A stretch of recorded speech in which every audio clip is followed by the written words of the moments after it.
ನಿಮ್ಮ ರಕ್ತದಲ್ಲಿ ಜಾಸ್ತಿ ಆಗಿರೋ ಈ ಸಕ್ಕರೆನ ಕಡಿಮೆ ಮಾಡಬೇಕು ಅಂತ ಅಂದರೆ ನೀವು ಬರ್ನ್ ಮಾಡಬೇಕು ಅಂತ ಏನು ಮಾಡಬೇಕು? ಕಠಿಣ ವ್ಯಾಯಾಮ ಮಾಡಿ. ಕಠಿಣ ವ್ಯಾಯಾಮ ಮಾಡಿದ್ರೆ ಆಯಿತು.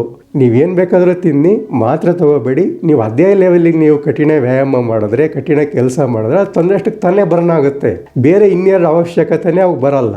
ನೀವು ಇದನ್ನು ಸರಿಯಾಗಿ ಮಾಡಲ್ಲ. ಆವಾಗ ಒಳಗಡೆಗೆ ಸಕ್ಕರಾಂಶ ಕಳಿಸೋದನ್ನು ಕಡಿಮೆ ಮಾಡಿ. ಅದನ್ನು ಯಾವ ರೀತಿ ಮಾಡ್ಬೋದು? ಗ್ಲೂಕೋಸ್ ಕಡಿಮೆ ಇರೋವಂಥ, ಫ್ಯಾಟ್ ಕಡಿಮೆ ಇರೋವಂಥ ಆಹಾರ ಕ್ರಮಗಳು ಯಾವುದಾದ್ರೂ ಸರಿ. ಮತ್ತೆ ತಲೆ ಕೆಡಿಸ್ಕೊಂಡು ಕೂತ್ಕೋಬೇಡಿ, ಅದು ತಿಂದರೆ ಒಳ್ಳೇದಾ, ಇದು ತಿಂದರೆ ಒಳ್ಳೇದಾ ಅಂತ. ಫ್ಯಾಟ್ ಕಡಿಮೆ ಇರಬೇಕು, ಆದರೆ ಗ್ಲೂಕೋಸ್ ಅಂಶ ಕಡಿಮೆ ಇರಬೇಕು, ಅಂದರೆ ಸಿಹಿ ಕಡಿಮೆ ಇರಬೇಕು. ಈ ರೀತಿ ನೋಡಿದ ತಕ್ಷಣ ಗೊತ್ತಾಗ್ಬಿಡುತ್ತೆ ನಿಮ್ಗೆ ಯಾವುದು ಆಹಾರ ಅಂತ. ಅದನ್ನು ಕಡಿಮೆ ಮಾಡಿ. ಈಗ ಅದನ್ನು ಕಡಿಮೆ ಮಾಡಿ ಇನ್ನು ಉಳಿದಿದ್ದನ್ನು ನೀವು ವ್ಯಾಯಾಮ ಮಾಡಿ ಕರಗಿಸಿ. ಆವಾಗ ಮಾತ್ರ ಅವಶ್ಯಕತೆ ಬರಲ್ಲ.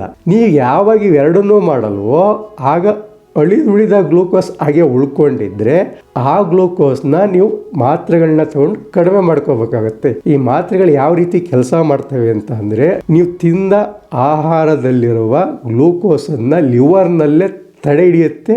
ನಿಮ್ಮ ರಕ್ತಕ್ಕೆ ಈ ಸಕ್ಕರೆ ಅಂಶ ಸೇರದೇ ಇರೋ ಥರ ಮಾಡುತ್ತೆ. ಆದ್ದರಿಂದ ಯಾವುದಾದ್ರೂ ಒಂದು ಮಾಡ್ಬೋದು, ಎರಡು ಮಾಡ್ಬೋದು. ಎರಡೂ ಮಾಡೋಕ್ಕಾಗಲಿಲ್ಲ ಅಂದರೆ ಮೂರನ್ನೂ ಮಾಡಿ ಸೈಮಲ್ಟೇನಿಯಸ್ ಆಗಿ ನೀವು ಬ್ಯಾಲೆನ್ಸ್ ಮಾಡಬೇಕು. ಇಲ್ಲಿ ನಮ್ಮ ಉದ್ದೇಶ ರಕ್ತದಲ್ಲಿ ಸಕ್ಕರೆ ಅಂಶ ಜಾಸ್ತಿ ಆಗಬಾರ್ದು ಅನ್ನೋದಷ್ಟೇ ಹೊರ್ತು ಅದನ್ನೇ ಮಾಡಬೇಕು ಇದನ್ನೇ ಮಾಡಬೇಕು ಅಂತಲ್ಲ. ಈಗ 120ವರೆಗೆ ನೀವು ನಾರ್ಮಲ್ ಅಂತ ತಿಳ್ಕೊಬೋದು, 120ರಿಂದ 200ವರೆಗೆ ಪ್ರೀ ಡಯಾಬಿಟಿಸ್ ಅಂತ ತಿಳ್ಕೊಬೋದು. ಅದ್ರ ಮೇಲೆ ಡಯಾಬಿಟಿಸ್, ಇನ್ನು 300 ಮೇಲೆ ಹೋದರೆ ಅನ್ಕಂಟ್ರೋಲಬಲ್. ಆವಾಗ ನೀವು ಡಯಾಬಿಟಿಸ್ನ ಕಂಟ್ರೋಲ್ ಮಾಡೋದು ಸ್ವಲ್ಪ ಕಷ್ಟ ಆಗಿಬಿಡುತ್ತೆ. ಅದಕ್ಕೆ ನೀವು ಸ್ಟಾರ್ಟಿಂಗ್ಗೆ ಎಚ್ಚರ ವಹಿಸ್ಬೇಕಾಗತ್ತೆ. ಈಗ ಪ್ರೀ ಡಯಾಬಿಟಿಸ್ ಇದ್ದೀರ ನೀವು ಅಂತ ಅಂದಾಗ ನೀವು ಎಕ್ಸಸೈಸ್ ಮಾಡಿ, ಜೊತೆಗೆ ಈ ಮನೆ ಮದ್ದು ಅಂದರೆ ನಿಮ್ಗೆ ತುಂಬ ಇಷ್ಟ ಅಲ್ವಾ, ಆ ಟೈಮಲ್ಲಿ ಬೇಕಾದ್ರೆ ನೀವು ಮನೆ ಮದ್ದುಗಳನ್ನ ಈಗ ಹೇಳ್ತಾರೆ ಆಗ್ಲಕಾಯಿ ಅದು ಇದು ಅಂತ ಹೇಳಿ, ಆ ಟೈಮಲ್ಲಿ ಬೇಕಾದ್ರೆ ಈ ಆಹಾರಗಳನ್ನ ಜಾಸ್ತಿ ಸೇವಿಸಿ. ಆಹಾರ ಅಂತ ತಗೊಂಡು ನೀವು ಮೇಂಟೈನ್ ಮಾಡಿ, ಅದನ್ನೇ ಔಷಧಿ ಅಂತ ತಿಳ್ಕೊಂಡು ಮೇಂಟೈನ್ ಮಾಡೋಕ್ಕೆ ಹೋಗಬೇಡಿ. ಇದು ಟೈಪ್ 2 ಡಯಾಬಿಟಿಸ್ ಮತ್ತು ಮೇಂಟೈನ್ ಮಾಡೋ ರೀತಿ ಆಯಿತು. ಈಗ ನಿಮ್ಗೆ ಅರ್ಥ ಆಯಿತು ಅಂದ್ಕೊಂಡಿದ್ದೀನಿ. ಈಗ ನೀವು ಡಯಾಬಿಟಿಸ್ನ ಸರಿಯಾಗಿ ಮ್ಯಾನೇಜ್ ಮಾಡದಿದ್ರೆ ಏನಾಗುತ್ತೆ? ರಕ್ತದಲ್ಲಿ ಹೆಚ್ಚಾದ ಸಕ್ಕರೆ ಅಂಶನ ಹಾಗೆ ಬಿಟ್ಕೊಂಡಿದ್ರೆ ಏನಾಗುತ್ತೆ? ಆವಾಗ ನೀವು ಡಯಾಬಿಟಿಕ್ ಕಾಂಪ್ಲಿಕೇಶನ್ಸ್ಗಳಿಗೆ ಸಿಗಾಕೊಳ್ತೀರ. ಈ ಡಯಾಬಿಟಿಕ್ ಕಾಂಪ್ಲಿಕೇಶನ್ಸ್ಗಳು ಒಂದು ಸಲ ಶುರುವಾಯಿತು ಅಂತಂದರೆ ಅದು ಇರ್ರಿವರ್ಸಿಬಲ್ ಸ್ಟೇಜ್ ಅಂತ. ಅಂದರೆ ಮತ್ತೆ ರಿವರ್ಸ್ ಮಾಡೋದು ಕಷ್ಟ ಆಗುತ್ತೆ. ನಿಮ್ಮ ಹತ್ರ ಎಷ್ಟೇ ದುಡ್ಡಿದ್ರೂ ಮತ್ತೆ ಅದನ್ನು ಸರಿ ಮಾಡ್ಕೊಳ್ಳೋದು ಕಷ್ಟ ಆಗುತ್ತೆ. ಆಮೇಲೆ ನಿಮಗೆ ಬೇರೆ ರೀತಿ ಪ್ರಾಬ್ಲಮ್ಸ್ ಬರುತ್ತೆ. ಡಯಾಬಿಟಿಸ್ ಕಾಂಪ್ಲಿಕೇಶನ್ಸ್ಗಳು ಏನಾಗ್ಬೋದು? ಮೊದಲನೇದು ಡಯಾಬಿಟಿಕ್ ರೆಟಿನೋಪತಿ ಅಂತ ಆಗುತ್ತೆ. ಡಯಾಬಿಟಿಕ್ ರೆಟಿನೋಪತಿ ಆದರೆ ನಿಮಗೆ ಕಣ್ಣು ನಿಧಾನವಾಗಿ ಮಂಜಾಗ್ತಾ ಹೋಗುತ್ತೆ. ಒಂದೇ ಸಲ ಮಂಜಾಗಲ್ಲ. ನನಗೇನಾಗಿಲ್ಲ, ನನ್ನ ಕಣ್ಣು ಚೆನ್ನಾಗಿದೆ ಅಂತ ನೆಗ್ಲೆಕ್ಟ್ ಮಾಡಿಬಿಡಿ, ನಿಧಾನವಾಗಿ ಕಡಿಮೆ ಆಗುತ್ತೆ. ನಿಧಾನವಾಗಿ ಕಿವಿ ಕೇಳದೇ ಇರೋ ಥರ ಆಗುತ್ತೆ. ಆಮೇಲೆ ಡಯಾಬಿಟಿಕ್ ನೆಪ್ರೋಪತಿ, ನಿಧಾನವಾಗಿ ನಿಮಗೆ ಕಿಡ್ನಿ ಕೆಲಸ ಮಾಡೋದನ್ನ ಕಡಿಮೆ ಮಾಡುತ್ತೆ, ಕಿಡ್ನಿ ಡ್ಯಾಮೇಜ್ ಆಗುತ್ತೆ. ಆಮೇಲೆ ಡಯಾಬಿಟಿಕ್ ನ್ಯೂರೋಪತಿ ಅಂದರೆ ನರಗಳು ವೀಕ್ ಆಗ್ತವೆ. ನರಗಳು ವೀಕ್ ಆಗೋದ್ರಿಂದ ಏನಾಗುತ್ತೆ, ನಿಮಗೆ ಸ್ಪರ್ಶ ಜ್ಞಾನ ಇರಲ್ಲ. ಮುಳ್ಳು ಚುಚ್ಚಿದ್ರೂ ಗೊತ್ತಾಗಲ್ಲ. ಅವಾಗ ನೀವು ನೆಗ್ಲೆಕ್ಟ್ ಮಾಡ್ತೀರಾ. ಮುಳ್ಳು ಚುಚ್ಚಿದ ಗಾಯದ ಕಡೆಯಿಂದ ಬ್ಯಾಕ್ಟೀರಿಯಾಗಳು ಈಸಿಯಾಗಿ ಎಂಟ್ರಿ ಆಗ್ತವೆ. ಅವಾಗ ಬ್ಯಾಕ್ಟೀರಿಯಾಗಳು ಜಾಸ್ತಿ ದಿನ ಇರೋದ್ರಿಂದ ಆ್ಯಂಟಿಬಯೋಟಿಕ್ಸ್ಗಳು ಕೂಡ ಸರಿಯಾಗಿ ಕೆಲಸ ಮಾಡಲ್ಲ. ಆಗ ಆ ಜಾಗ ಕೊಳೆಯೋದ್ರಿಂದ ಅದನ್ನು ನೆಕ್ರೋಸಿಸ್ ಅಂತ ಕರಿತೀವಿ ಇದನ್ನು. ಅವಾಗ ನೆಕ್ಸ್ಟ್ ಅದು ಗ್ಯಾಂಗ್ರೀನ್ ರೂಪಕ್ಕೆ ಹೋಗುತ್ತೆ. ಗ್ಯಾಂಗ್ರೀನ್ ಆದಮೇಲೆ ಮುಂದಿನ ಭಾಗಕ್ಕೆ ಈ ಇನ್ಫೆಕ್ಷನ್ ಸ್ಪ್ರೆಡ್ ಆಗಬಾರ್ದು ಅಂತ ಅಂದರೆ ಆ ಭಾಗನ ಕಟ್ ಮಾಡಿ ತೆಗಿಬೇಕಾಗುತ್ತೆ.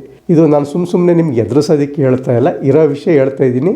ನೀವು ನಂಬೋದಾದರೆ ನಂಬಿ ಅಷ್ಟೇ. ಯಾಕೆ ಅಂತ ಅಂದರೆ ನಿಮಗೆ ನೀವು ವಾಕಿಂಗ್ ಅಂತ ಹೋಗ್ತಿರಲ್ಲ, ಆವಾಗ ಕೆಲವು ಸ್ನೇಹಿತರು ಇರ್ತಾರೆ, ಅವರು ಆಗಲ್ಲಪ್ಪ ಈಗಲ್ಲಪ್ಪ ಅಂತ ಏನೇನೋ ಹೇಳ್ತಾರೆ. ಅವ್ರಿಗೆ ಅದು ವರ್ಕೌಟ್ ಆಗಿರ್ಬೋದು. ಒಬ್ಬರೊಬ್ಬರು ಶರೀರ ಒಂದೊಂದು ರೀತಿ ಇರುತ್ತೆ. ನಿಮಗೆ ಅವ್ರಿಗೆ ಅದಾಯ್ತಲ್ಲ ಅಂದ್ಬಿಟ್ಟು ನಿಮಗೆ ಆಗಬೇಕು ಅಂತೇನಿಲ್ಲ. ಎಕ್ಸರ್ಸೈಸ್ನ ನೀವು ಸ್ವಲ್ಪ ಜಾಸ್ತಿ ಕಠಿಣವಾಗಿ ಮಾಡಬೇಕಾಗುತ್ತೆ. ನೀವೇನು ಮಾಡ್ತೀರಾ, ಒಂದು 15 ನಿಮಿಷ ವಾಕಿಂಗ್ ಮಾಡೋದು, ಆಮೇಲೆ ಸ್ನೇಹಿತರು ಕಟ್ಕೊಂಡು ಹರಟೆ ಹೊಡಿಯೋದು.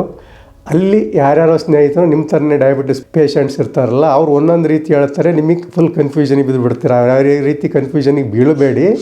ಅವ್ರ ಶರೀರ ಬೇರೆ, ನಿಮ್ಮ ಶರೀರ ಬೇರೆ. ಇನ್ನು ಊಟ ಏನು ಮಾಡಿ, ನೀವು ಎಷ್ಟು ತಿಂತೀರೋ, ದಿನಕ್ಕೆ 3 ಸಲ ತಿಂತೀರಲ್ಲ, ಅದನ್ನು 6 ಸಲ 8 ಸಲ ಈ ಥರ ಡಿವೈಡ್ ಮಾಡಿ ತೊಗೊಳ್ಳಿ. ಏನಾದರೂ ತೊಗೊಳ್ಳಿ, ತುಂಬ ನೀವು ತಲೆ ಕೆಡಿಸ್ಕೊಳ್ಳೋಕೆ ಹೋಗಬೇಡಿ. ಅಕ್ಕಿನ ಗೋಧಿನ ಪಾಲಿಷ್ ಮಾಡದೇ ಇರೋ ಥರ ಪೂರ್ಣ ಪ್ರಮಾಣದಲ್ಲಿ ತೊಗೊಳ್ಳಿ. ಇಲ್ಲಿ ಅನ್ನ ತಿನ್ಬೇಕಾ ಗೋಧಿ ತಿನ್ಬೇಕಾ ಅನ್ನೋ ಪ್ರಶ್ನೆ ಬಗ್ಗೆನೂ ನೀವು ತಲೆ ಕೆಡಿಸ್ಕೊಳ್ಳೋದು ಬೇಕಾಗಿಲ್ಲ. ನೀವು ಪಾಲಿಷ್ ಮಾಡದೇ ಇರೋ ಅಕ್ಕಿನ ನೀವು ತಿನ್ನೋದ್ರಿಂದ, ಗೋಧಿನ ತಿನ್ನೋದ್ರಿಂದ ಅಂಥ ಸಮಸ್ಯೆ ಏನು ನಿಮ್ಗೆ ಆಗೋದಿಲ್ಲ. ಒಟ್ಟಿನಲ್ಲಿ ಅಕಸ್ಮಾತ್ ನೀವು ಅಕ್ಕಿ ತಿಂದೇ ಬಿಟ್ರಿ ಅಂತಂದರೆ ಸಕ್ಕರೆ ಅಂಶ ಜಾಸ್ತಿ ಆಯಿತು ಅಂತಂದರೆ ಅದನ್ನ ವ್ಯಾಯಾಮ ಮಾಡಿ ಕರಗಿಸ್ಕೊಳ್ಳಿ. ಈ ರೀತಿ ಮಾಡಿ. ನೀವು ಫುಡ್ನ ಜಾಸ್ತಿ ಅವಾಯ್ಡ್ ಮಾಡೋದಕ್ಕಿಂತ ಜಾಸ್ತಿ ಕೆಲಸ ಮಾಡೋದು, ಜಾಸ್ತಿ ವ್ಯಾಯಾಮ ಮಾಡೋದ್ರ ಕಡೆ ಗಮನ ಕೊಡಿ. ಅವಾಗ ನೀವು ಹೇಳ್ಬೋದು, ಸರ್ ವಯಸ್ಸಾಗಿದೆಯಲ್ಲ, ಈ ಟೈಮಲ್ಲಿ ನಾವು ವ್ಯಾಯಾಮ ಮಾಡೋಕ್ಕಾಗುತ್ತಾ ಅಂತ ಹೇಳಿ. ನೀವು ಒಂದೇ ಸಲ ಜಿಮ್ಗೆ ಹೋಗ್ಬಿಟ್ಟು ಮಿಸ್ಟರ್ ಇಂಡಿಯಾ ಆಗಬೇಕು ಅಂತ ನಾನು ಹೇಳ್ತಾ ಇಲ್ಲ. ನಿಮ್ಮ ಕೈಲಿ ಎಷ್ಟಾಗುತ್ತೋ ನಿಧಾನವಾಗಿ ಮಾಡಿ, ನಿಮ್ಮ ವಯಸ್ಸಿನ ಅನುಗುಣವಾಗಿ ಮಾಡಿ. ಯಾಕೆಂದರೆ 70 ವರ್ಷದವ್ರು ಹೋಗ್ಬಿಟ್ಟು ಜಿಮ್ಮಲ್ಲಿ ವ್ಯಾಯಾಮ ಮಾಡಿ ಅಂತ ಹೇಳಿದ್ರೆ ನಾವು ದಡ್ಡರಾಗ್ಬಿಡ್ತೀವಿ. ನಿಮ್ಮ ಕೂತಿದ್ದ ಕಡೆನೇ ಮಾಡಿ, ಮನೇಲಿ ನಿಧಾನವಾಗಿ ಮಾಡಿ, ಮನೆಯಲ್ಲಿ ಒಂದು ಗಾರ್ಡನ್ ಇದ್ದರೆ ಗಾರ್ಡನಲ್ಲಿ ಕೆಲಸ ಮಾಡಿ. ಈ ರೀತಿ ಒಟ್ಟಿನಲ್ಲಿ ನಿಮ್ಮ ಸಕ್ಕರೆ ಅಂಶ ನಿಮ್ಮ ರಕ್ತದಲ್ಲಿರೋದು ಕಡಿಮೆ ಆಗಬೇಕಷ್ಟೇ ಅದ್ರ ಉದ್ದೇಶ. ಅವಾಗಲೂ ಆಗಲಿಲ್ಲ ಅಂತ ಅಂದರೆ ಅವಾಗ ನೀವು ಮಾತ್ರೆಯನ್ನು ತೊಗೊಳ್ಳಿ. ಮಾತ್ರೆಯಿಂದ ಅಂಥ ಹೇಳ್ಕೊಳ್ಳುವಂಥ ಸೈಡ್ ಎಫೆಕ್ಟ್ಸ್ ಇಲ್ಲ. ಯಾರ್ಯಾರೋ ಏನೇನೋ ಹೇಳ್ತಾರೆ. ಈಗ ಮಾತ್ರೆ ಸೈಡ್ ಎಫೆಕ್ಟ್ಸು ಡಯಾಬಿಟಿಸ್ ಕಾಂಪ್ಲಿಕೇಶನ್ಸ್ ಮುಂದೇನೂ ಅಲ್ಲ.